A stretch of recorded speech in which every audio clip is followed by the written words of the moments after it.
Democrats may lose the White House in November, all thanks to, quote, preachy female politicians. That's according to Democratic strategist James Carville, who suggested they're the reason Joe Biden's poll numbers are sinking. He told the New York Times this: a suspicion of mine is that there are too many preachy females. Don't drink beer, don't watch football, don't eat hamburgers. This is not good for you. The message is too feminine. Everything you're doing is destroying the planet. You've got to eat your peas. And it seems he hit a nerve with AOC, who tweeted, quote, maybe he should start a podcast about it. I hear men are really underrepresented in that space. Jessica, God, I've been waiting for this segment all day. Have been. This is such a delight. It's a classic Carville. Classic right. Carville. Yeah. Totally nails it. I wouldn't go that far. I would say it's classic Carville. And there's definitely a subsection of the party that feels this way. Bill Maher talks about this a lot, right? That people don't want to be shamed about the way that they live their lives, and these issues that feel more ancillary to the huge election issues are just a distraction for it. And just let people go on, and guess what? They're going to show up and they're going to vote for you because you didn't tell them about cows breaking wind or how they have to get an EV car before they're ready or whatever. But the data doesn't really support what Carville is saying. So Joe Biden got 11 points more with men than Hillary Clinton did in 2016. They were near even, him and Trump. We know that Democrats have overperformed expectations by miles in the Biden era. The midterms, sore spot for you. Every referendum, all the special elections, and now the majority, with Mike Gallagher announcing that he's going to be leaving early too, is going to be down to 1 for the Republicans, which basically means they'll never get anything done. And Marjorie Taylor Greene is on the warpath again. I welcome it.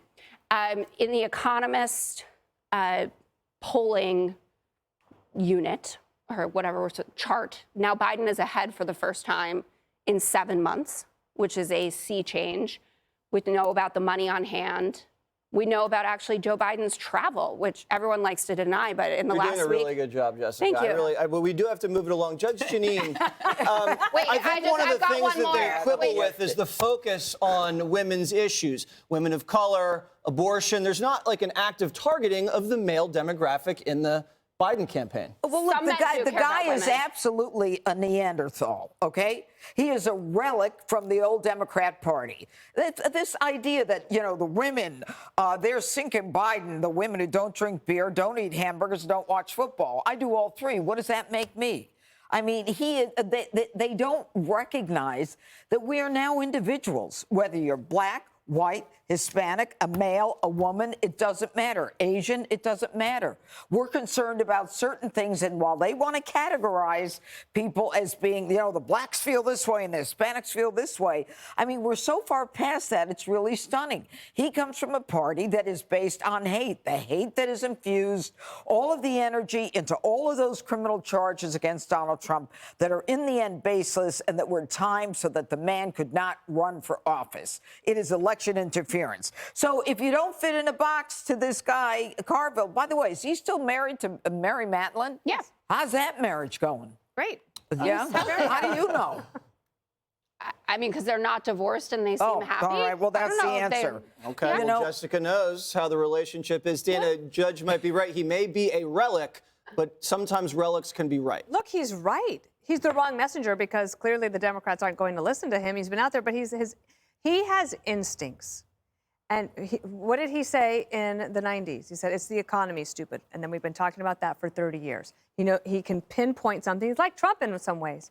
He can pinpoint an issue and focus on it and knows exactly how to bring it up. He's basically saying what we all know. So on the data point, in 2016, the Hillary Clinton campaign in Michigan was saying, guys, we really need her to come visit here. We're really behind. We really need some help. And in Brooklyn, they said, oh, the data says you're fine. They're like, well, actually, no, we're telling you on the ground here it's bad. And like, no, the data's fine. It's like using Waze rather than your instincts because you don't know how to get home. And the other thing that's interesting is not only like on the climate change stuff and EVs and all of that, I also think this is hurting the Democratic Party on the issue of Israel. Oh, yeah. You had people like the Squad on AOC go on television this weekend, and she said, Israel is doing genocide. It's also called committing genocide. And she said, we have to stop them.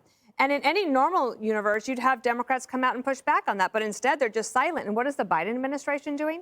Backpedaling as quickly as they can away from Israel this week because they want to help the squad when they're just basically not talking to the rest of the Democrats. I think Carville is absolutely right. Greg, you raised this very issue just 2 weeks ago. That is true. Did he watch The Five and steal your thunder? I think he did, and you're welcome, Mr. Carville. I think there's a lot of misery right now in the Democratic Party, and I think the identity's stupid, as you should say. I think what happened was they replaced the self-evident with the self-identifying, right? When you are self-evident, you have a grounding and a foundation. And when you replace it with self-identifying, you end up with 72 genders. There's no foundation for you, and it's like an infinite regress. That's why you have all these people go, I'm going to be pangender, then I'm going to be gender fluid, then I'm going to be X-gender, then I'm going to be two-spirit. And it's because they can't seem to find a foundation in their lives.